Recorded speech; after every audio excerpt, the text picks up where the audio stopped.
CDH Films presents an animated storybook retold with building blocks, The Throne of Fire, Book 2 of the Kane Chronicles, from the original novel by Rick Riordan, narrated to you by Chris.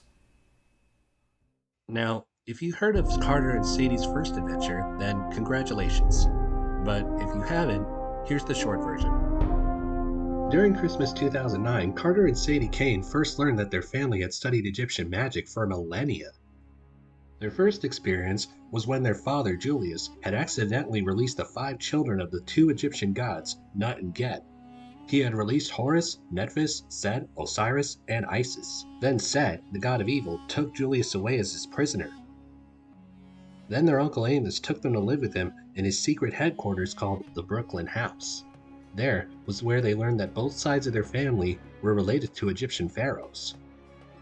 They even learned how their mom, Ruby, had truly died 6 years earlier.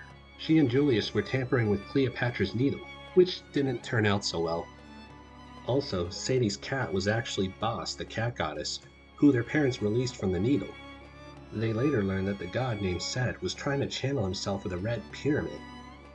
They also learned that the war god Horus had chosen Carter as his host, and Isis had chosen Sadie for her host.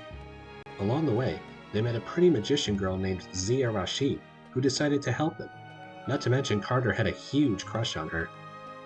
She also had a boss named Michel Desjardins, who tried to hunt them down because working with gods was illegal.